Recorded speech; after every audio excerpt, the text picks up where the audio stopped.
Keajaiban zikir setelah sholat. Dan nanti juga dijelaskan tentang apa saja bacaan-bacaan atau zikir yang diajarkan Nabi Sallallahu Alaihi Wasallam yang dianjurkan dibaca setelah sholat. Di dalam Al-Quranul Karim surah An-Nisa ayat 103, Allah Subhanahu wa taala berfirman, "Fa idza qadaytumus sholata fadhkurullaha qiyaman wa qu'udan wa 'ala junubikum." Maka apabila kamu telah selesai melaksanakan salat, maka berzikirlah kepada Allah di waktu berdiri, di waktu duduk, dan di waktu berbaring. Karena kondisi sholat seseorang itu kan tergantung kesehatan dan tidaknya. Sehingga boleh jadi mungkin dia bisa berzikir sambil berdiri karena mungkin tergesa-gesa. Habis sholat ada urusan, maka bisa sambil jalan. Ataupun kalau lagi senang, bisa zikir sambil duduk. Atau mungkin kalau orang itu sakit bisa berbaring dalam kondisi zikir. Kemudian dalam surah Al-Jum'ah juga Allah katakan dalam ayat ke-10, "Fa idza qudiyatis shalatu fantashiru fil ardi wabtaghu min fadlillahi wadhkurullaha katsiran la'allakum tuflihun."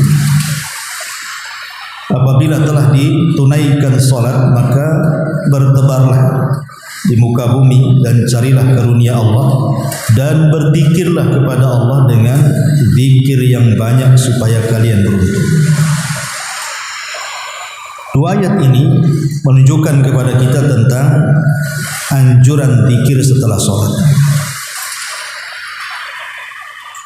Adapun keutamaannya, zikir setelah sholat itu la yahibu qailuhun au fa'iluhun, tidak akan disentuh dengan kerugian bagi yang membacanya atau bagi yang melakukannya.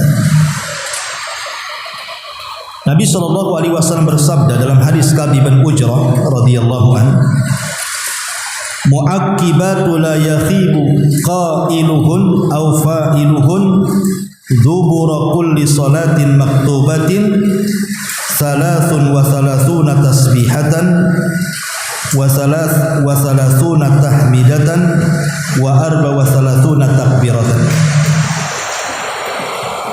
Kata Nabi SAW, perkara yang tidak akan mengalami kerugian bagi yang mengucapkan atau yang melakukannya setiap selesai solat 5 waktu, maka bacalah 33 tasbih, 33 tahmid, dan 34 takbir. Jadi orang yang membaca zikir setelah sholat itu dipastikan hidupnya tidak akan mengalami kerugian. Kemudian yang kedua, bahwa orang yang berzikir setelah sholat itu pahalanya sama dengan haji, pahalanya sama dengan umrah, pahalanya sama dengan sedekah, bahkan pahalanya sama dengan jihad. Jadi rugi kalau sampai orang meninggalkan zikir setelah sholat. Lihat pahalanya. Dan itu disyaratkan dalam hadis Bukhari Muslim dari hadis Abi Hurairah radhiyallahu anhu, anna fuqara al-muhajirin atau Rasulullah sallallahu alaihi wasallam. Jadi orang-orang miskin dari kalangan muhajirin itu mereka datang kepada Nabi sallallahu alaihi wasallam, kemudian mereka berkata, "Ya Rasulullah, dhahaba ahlud dusur bid darajatil ula wa na'imal mukim." Rasul, orang-orang kaya itu Mereka mendahului kami dengan derajat-derajat tinggi dan nikmat yang sangat besar. Yusalluna kama nusalli wa yasumuna kama nasum walahum fadlun min amwalin yahujjuna wa ya'tamiruna wa yujahiduna wa yatasaddaquna. Mereka solat sama dengan kami, mereka puasa sama dengan kami, tapi mereka punya harta yang kami tidak punya. Mereka bisa haji dengan hartanya, bisa umroh dengan hartanya, bisa jihad dengan hartanya, bisa sedekah dengan hartanya. Maka Nabi SAW mengatakan, maukah ku ajarkan kepada kalian yang kalian akan dapat seperti yang mereka dapat? Kata Nabi SAW, tusabbihuna wa tahmaduna wa tukabbiruna khalfa kulli salatin thalathan wa salasin. Kalian tinggal bertasbih, bertahmid, bertakbir setiap selesai solat 33, itu sama pahalanya.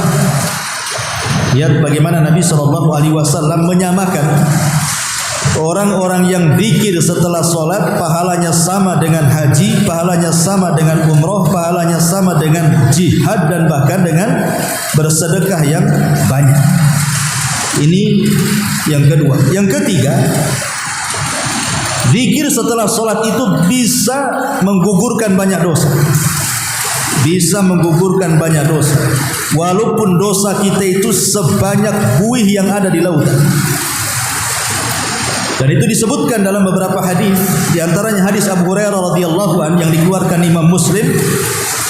Kata Nabi SAW, man sabbahallah fi duburi kulli salatin thalathan wa thalathin wa hamidallah thalathan wa thalathin wa kabbarallaha thalathan wa thalathin fatilka tis'ah wa tis'un wa qala tamamul mi'ah la ilaha illallah wahdahu la syarikalah lahul mulku wa lahul hamdu wa huwa ala kulli syai'in qadir ghufirat khatayahu wa in kanat mithla zabadil bahri.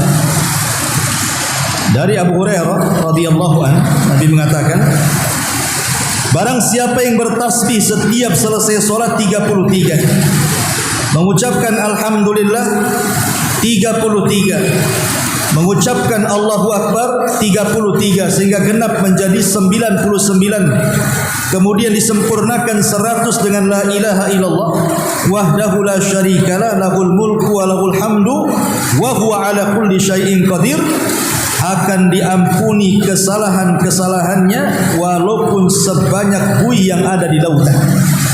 Ya, luar biasa. Berapa banyak dosa yang kita lakukan, setiap hari kita melakukan dosa.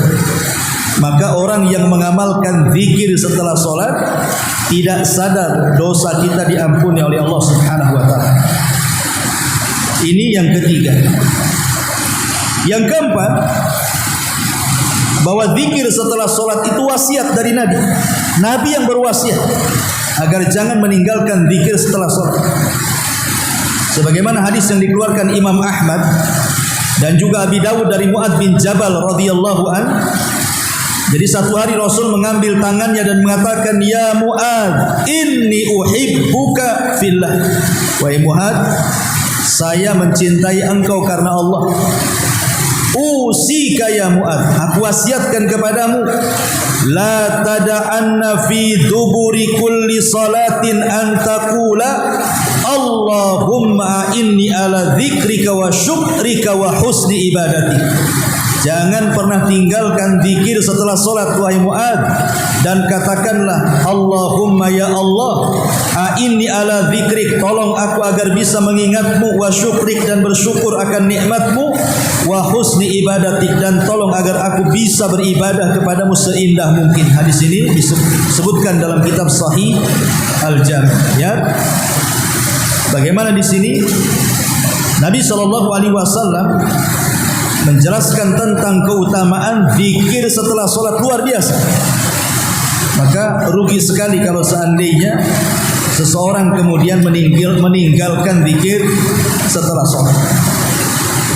Apalagi Zikir setelah solat tadi menghancurkan dosa-dosa kita, merontokkan dosa-dosa kita. Walaupun dosa kita itu sebanyak buih yang ada di lautan.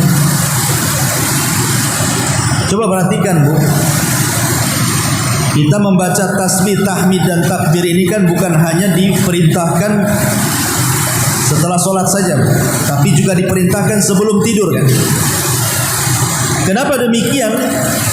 Kata Nabi SAW kepada Ali radhiyallahu anhu, dan juga Fatimah putrinya mengatakan, maukah ku ajarkan kepada kalian beberapa kalimat, kata Rasul, dan itu lebih baik daripada pembantu yang kalian minta.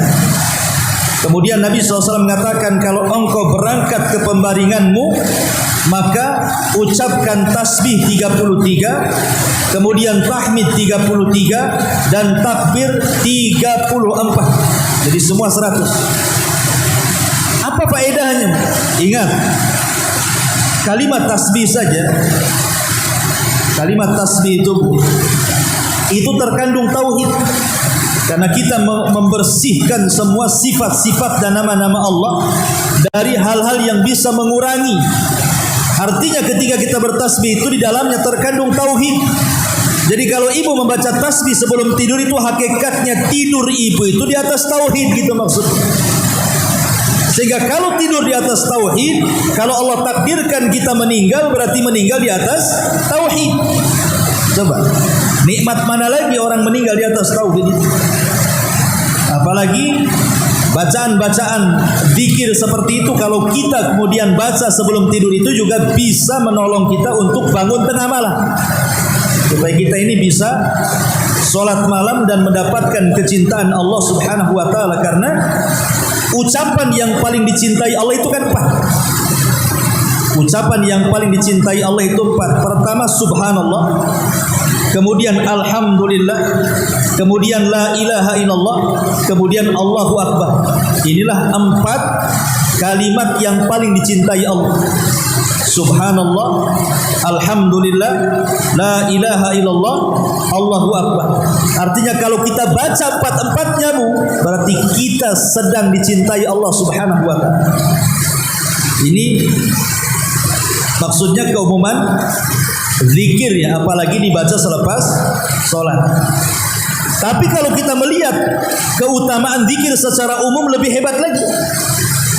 Kata Nabi SAW dalam hadis Abi Darda radhiyallahu anhu yang dikeluarkan Imam Tirmidzi dan disahihkan oleh Syekh Nasiruddin Al-Albani rahimahullahu taala, Rasul mengatakan, ala adullukum bi khairi min a'malikum. Maukah aku tunjukkan kepada kalian sebaik-baik amal? Bayangkan, zikir itu sebaik-baik amal, kata Nabi. Wa azkaha inda malikikum, lebih membersihkan kalian ketika berhadapan dengan Allah. Wa arfauha fi darajatikum, diangkat derajat kalian di sisi Allah. Wa khairun lakum min infaqiz zahabi wal waraq, wa khairun lakum min antalqau aduwakum fatadribu a'naqahum wa yadribu a'naqakum. Bahkan lebih baik daripada infak emas dan perak, bahkan lebih baik daripada Anda berjihad sehingga Anda dibunuh atau membunuh musuh. Kata sahabat, tentu Rasul, amalan apa itu kok banyak kali keutamaan? Kata Rasulullah, zikrullah, berzikir kepada Allah Azza wa Jalla. 1, kata Rasul, amalan yang paling baik. 2, bisa membersihkan kita di hadapan Allah. 3, bisa mengangkat derajat kita di sisi Allah. 4, lebih baik daripada infak emas dan perak. 5, lebih baik daripada jihad, Anda membunuh atau Anda dibunuh. Bayangkan 5 perkara orang akan mendapatkan bagi yang lisannya tidak pernah kering daripada zikir kepada Allah Subhanahu wa ta'ala. Bahkan Rasul mengatakan dalam Sahih Muslim itu, sabaqal mufarridun. Qalu wa mal mufarriduna ya Rasulullah? Qala adz-dzakiruna Allah katsira wa dzakira. Telah mendahului kita masuk surga orang-orang mufarridun. Jadi kalau ibu jalan berdua dari rumah ke sini, yang satu zikir terus, ibu diam saja, maka samping ibu yang zikir itu duluan masuk surga. Itulah mufaridun namanya. Jadi ditanya, siapa mufaridun itu wahai Rasul? Maka Rasul mengatakan laki-laki ataupun perempuan yang lisannya terus berzikir kepada Allah Subhanahu wa taala.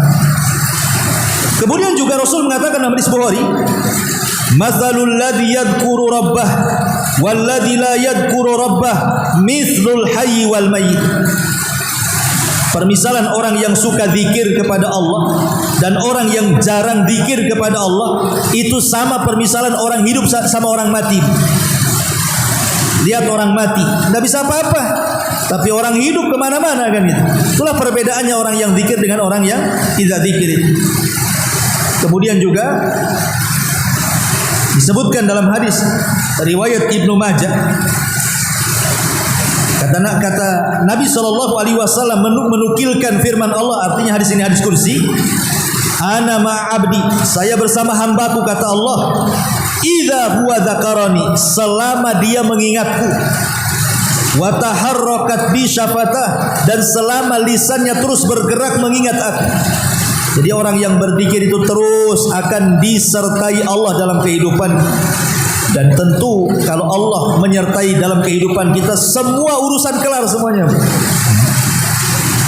Kemudian juga disebutkan dalam hadis dari Abi Musa al-Ash'ari yang dikeluarkan Bukhari Muslim, ala adulluka ala kanzin min kunuzil jannah. Maukah aku tunjukkan pembendaharaan dari pembendaharaan sorga? Sahabat mengatakan, tentu ya Rasulullah.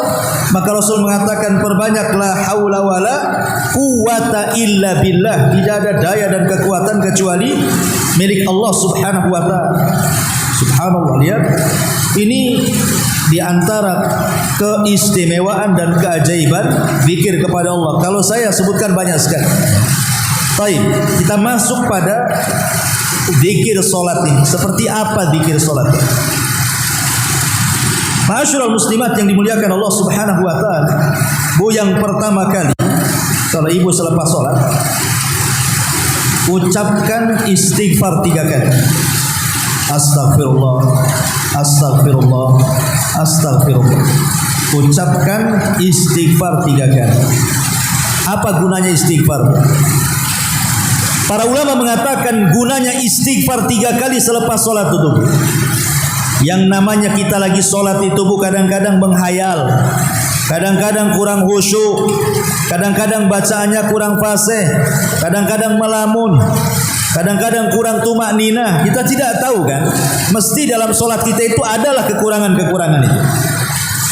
Maka sebagai pelengkap supaya kekurangan-kekurangan itu bisa ditempel, makanya kita disunnahkan untuk baca istighfar 3 kali. Itu minimal, ya. Minimal itu baca istighfar. Kalau ibu tergesa-gesa kan itu ya, maka istighfar jangan sampai ditinggal. Umpamanya ibu lagi safar kemana, kemudian sholat di musola, kalau lama-lama zikir ketinggalan, istighfar ini tolong jangan ditinggal. Minimal istighfar aja. Astagfirullah, astagfirullah, astagfirullah. Karena fungsinya istighfar ini tadi, boleh jadi ketika kita sholat ini ada kekurangan, itu maksud. Makanya disuruh istighfar 3 kali. Kemudian ditambah dengan zikir-zikir yang lainnya.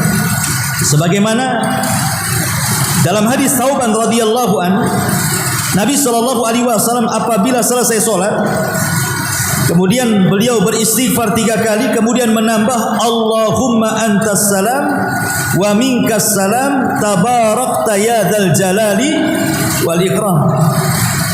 Nah, jadi tolong ini jangan tinggalkan. Ini sependek-pendeknya zikir. Jadi kalau ibu tergesa-gesa, paling pendek zikir istighfar 3 kali dengan Allahumma antas salam wa minkas salam tabarakta ya dzal jalali wal ikram, pergi. Kalau memang sangat mendesak gitu ya, sangat tergesa-gesa, tidak bisa duduk lama-lama, inilah sependek-pendeknya zikir. Astagfirullah, astagfirullah, astagfirullah. Allahumma antas salam wa minkas salam tabarakta ya dzal jalali wal ikram. Ya Allah, Engkaulah yang salam dan keselamatan hanya milik Engkau. Maha suci Engkau, wahai Zat yang memiliki semua keagungan dan kemuliaan. Ma'asyiral muslimat yang dimuliakan Allah Azza wa Jalla, baru kemudian kita baca tauhid. Setelah kita membaca astaghfirullah, astaghfirullah, astaghfirullah, Allahumma antas salam wa minkas salam tabarakta ya dzal jalali wal ikram, maka ibu lanjut dengan mentauhidkan Allah. La ilaha illallah wahdahu la syarikalah. Tidak ada sesembahan yang berhak disembah kecuali Allah yang tidak ada sekutu bagi. Kemudian membaca Allahumma la mani'a lima a'taita wa la mu'tiya lima mana'ta wa la yanfa'u dzal jaddi minkal jadd. Allahumma la mani'a lima a'taita. Ya Allah, tidak ada yang mencegah apa yang Kau berikan. Wala mu'tiya lima mana'ta, dan tidak ada yang memberi apa yang Kau cegah. Wala yanfa'u dzal jaddi minkal jadd, dan tidak berguna kekayaan dan kemuliaan bagi pemiliknya kecuali Engkau ya Rabb, semua kejayaan dan kemuliaan milik. Jadi ini bacaan selanjutnya, la ilaha illallah wahdahu la syarikalah, Allahumma la mani'a lima a'taita wa la mu'tiya lima mana'ta wa la yanfa'u dzal jaddi minkal jadd.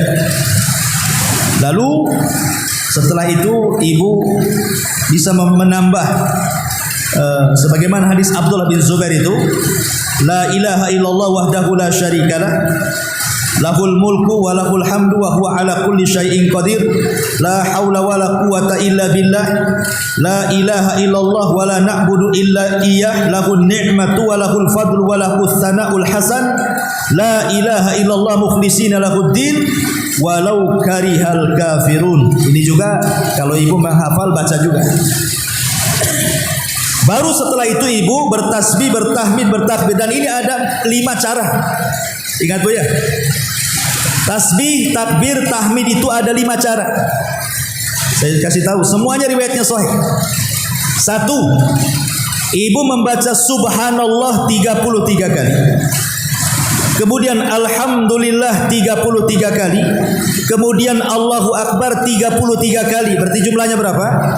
99 kali. Ini gambaran pertama, bentuk pertama. Boleh juga yang kedua, tasbih subhanallah 33 kali, takbir 33 kali, kemudian tahmid 33 kali, kasih genap 100 dengan la ilaha illallah wahdahu la syarikalah, lahul mulku wa lahul hamdu wa huwa ala kulli syai'in qadir. Berarti semuanya ada 100. Karena tasbih 33, kemudian tahmid 33, kemudian takbir 33, 99 tambah 1 jadi 100 dengan la ilaha illallah. Ini bentuk yang kedua. Bentuk yang ketiga, tasbih subhanallah 33, tahmid 33, takbir 34. Berarti 100 kan? Ya, ini gambaran yang ketiga ya. Tasbih 33, tahmid 33, takbir 34. Berarti 100. Berarti sudah berapa? Sudah 3. Kemudian yang keempat, ini gambaran yang keempat, boleh juga. Tasbih 25, tahmid 25, takbir 25, tahlil 25, jadi 100. Saya ulang, ini cara yang keempat. Tasbih subhanallah subhanallah subhanallah 25 kali. Alhamdulillah alhamdulillah alhamdulillah 25 kali. Allahu akbar Allahu akbar Allahu akbar 25 kali. La ilaha illallah 25 kali. Jadi genap menjadi 100. Ini gambaran yang keempat. Dan yang terakhir ini yang tergesa-gesa Bu. Tasbih 10 kali. Allah subhanallah subhanallah subhanallah 10 kali. Kemudian tahmid alhamdulillah alhamdulillah alhamdulillah 10 kali.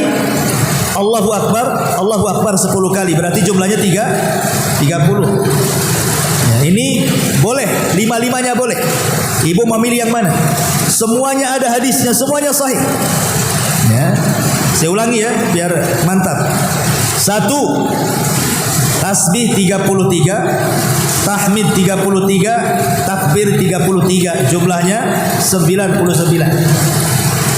Dua, tasbih 33, tahmid 33, takbir 33, genapkan dengan la ilaha illallah menjadi 100. Yang ketiga, tasbih 33, tahmid 33, takbir Allahu Akbar tambah 1, 34 menjadi 100 ya. Kemudian yang keempat, tasbih 25, kemudian tahmid 25, kemudian takbir 25, dan la ilaha illallah tahlil 25 jadi 100 juga. Dan yang terakhir, ini yang tergesa-gesa saya tadi katakan, tasbih 10, tahmid 10, takbir 10.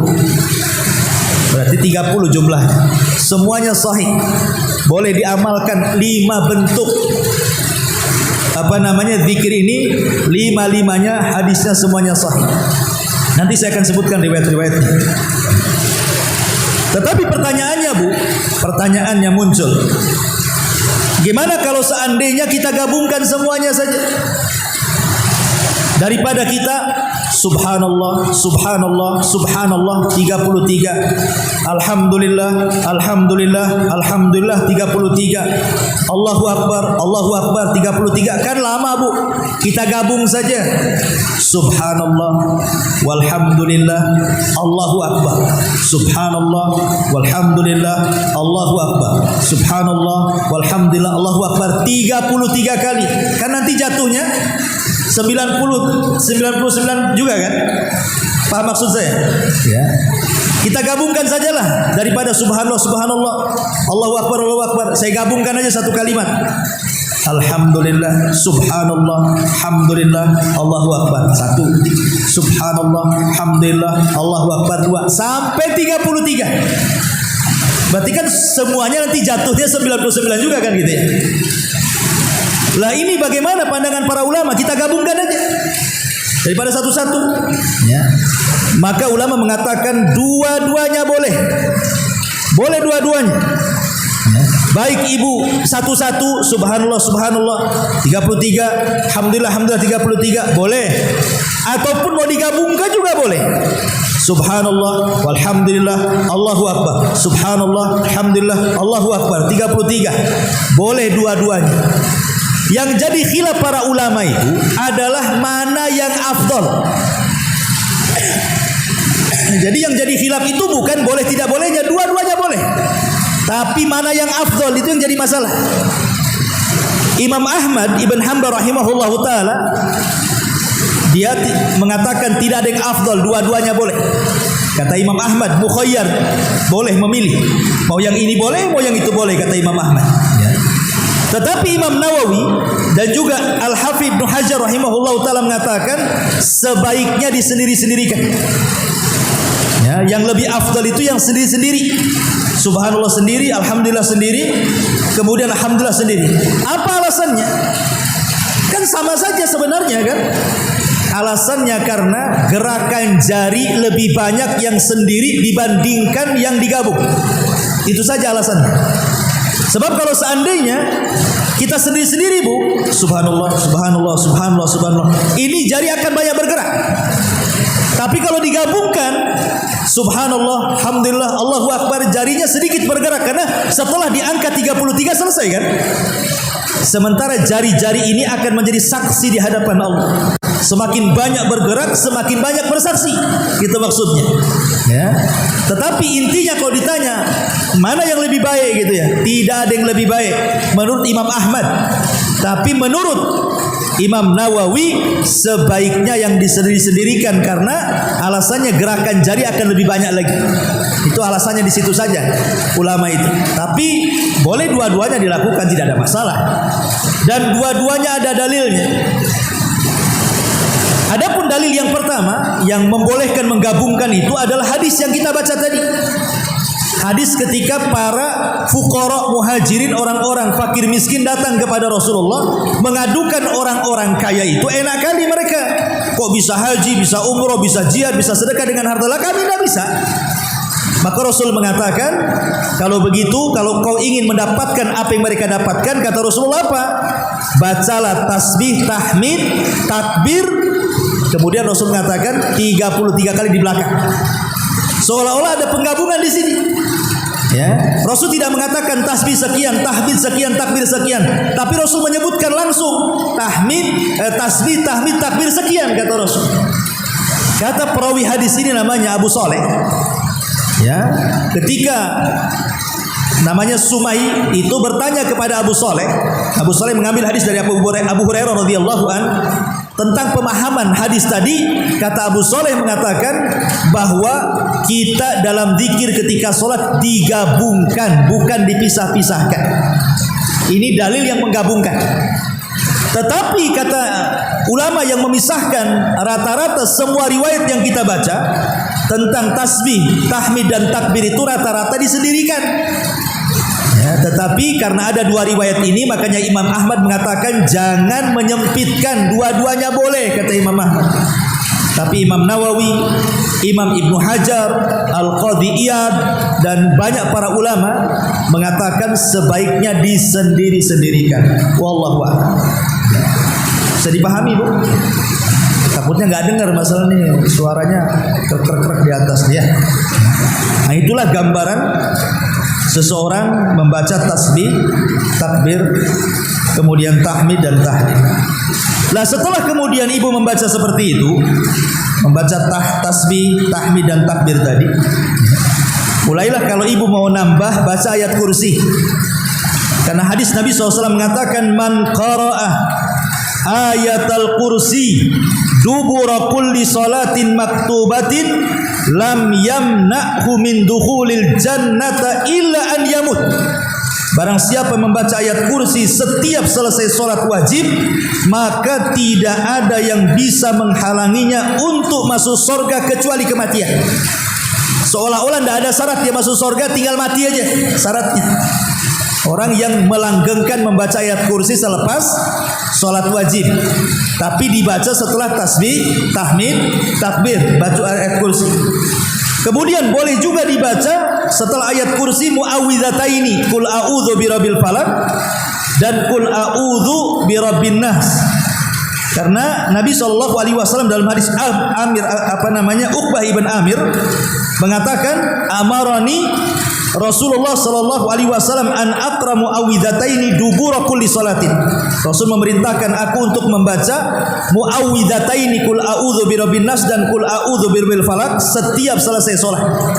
Jadi bisa ditambah ayat kursi, kemudian muawwidhataini qul a'udzu birabbin nas dan qul a'udzu birabbil falaq. Kemudian baru setelah itu doa-doa yang memang boleh dibaca dan dianjurkan dan dimasukkan ke dalam zikir, seperti umpamanya hadis Ummu Salamah Hindun binti Umayyah radhiyallahu an. Dia mengatakan kana yaqulu idza shalla subha hina yusallimu Allahumma inni as'aluka ilman nafi'a wa rizqan thayyiba wa amalan mutaqabbala. Dari Ummu Salamah Hindun binti Umayyah, dia mengatakan biasa Rasul sallallahu alaihi wasallam jika salat subuh ketika selesai salam beliau membaca Allahumma ya Allah, ya, inni as'aluka, aku meminta kepadamu ilmu yang bermanfaat, nafi'an, wa rizqan thayyiban, rizki yang baik, wa amalan mutaqabbala, dan amalan yang engkau terima. Jadi boleh juga ditambah dengan doa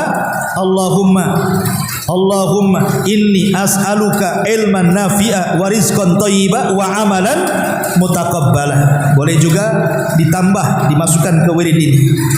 Boleh juga membaca ditambah dengan Rabbighfirli, Rabbighfirli, Allahumma gfirli wa tub alayya innaka antat tawwabul ghafur. Boleh juga, boleh kalau ibu enggak panjang Rabbighfirli aja lah 100 kali, ya. Jadi boleh membaca 100 kali Rabbighfirli, Rabbighfirli, Rabbighfirli, Rabbighfirli. Dan ini kan gunanya agar Allah mengampuni dosa kita. Dan itu sebagaimana riwayat Imam Ahmad dalam musnadnya. Kemudian atau ibu boleh juga membaca doa yang diajarkan Rasul kepada Mu'adz tadi. Allahumma inni ala dzikrika wa syukrika wa husni ibadatik. Atau boleh juga ditambah doa takut kepada kesyirikan yang diajarkan Rasul kepada Abu Bakar.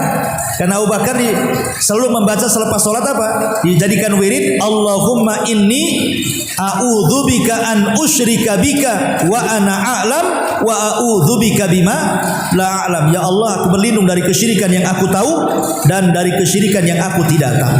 Nah, inilah bacaan-bacaan zikir. Kata para ulama, kesalahan orang habis sholat itu langsung doa. Jangan doa dulu, ya. Zikir dulu. Selesaikan zikirnya baru doa. Ya, karena Rasulullah SAW tidak ada satupun riwayat habis sholat langsung doa, ngangkat tangan, tidak ada. Zikir dulu, ya. Karena zikir ini sudah terkandung doa sebenarnya. Ya, zikir sendiri sudah terkandung doa, apalagi istighfar tadi. Masa habis sholat langsung angkat tangan? Enggak begitu. Minta dulu ampun kepada Allah. Boleh jadi sholat yang kita lakukan ada kelalaiannya, kita tidak tahu. Makanya habis sholat langsung astagfirullahaladzim, astagfirullahaladzim, astagfirullahaladzim. Supaya sekali lagi dosa-dosa dalam sholat kita, kelalaian kita dalam sholat kita itu bisa disempurnakan dengan istighfar. Ya. Ma'asyiral muslimat yang dimuliakan Allah Subhanahu wa taala. Adapun hadis yang masalah tasbih, tahmid, takbir tadi itu. Ya. Pertama riwayat Abu Hurairah radhiyallahu an yang dikeluarkan Imam Muslim. Man sabbahallah fi dzuburi kulli salatin salasan wa salasin wa hamidallah salasan wa salasin wa kabbarallah salasan wa salasin fatilka tis'atun wa tis'un wa qala tamamul mi'ah la ilaha illallah wahdahu la syarikalah lahul mulku wa lahul hamdu wa huwa ala kulli syai'in qadir. Ini yang pertama. Barang siapa yang berzikir setelah selesai sholat kemudian membaca tasbih 33, tahmid 33, takbir 33, lengkapi la ilaha illallah jadi 100. Ini yang pertama tadi ya, gambar. Kemudian yang kedua 33 tasbih, 33 tahmid, 34 takbir. Ya, jadi 100 juga.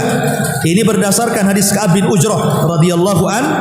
Kata Nabi SAW, mu'aqibatun la yakhibu qailuhun aw fa'iluhun dubura kulli salatin maktubatin salasun wa salasuna tasbihatan wa salasun wa salasuna tahmidatan wa arba' wa salasuna takbiratan.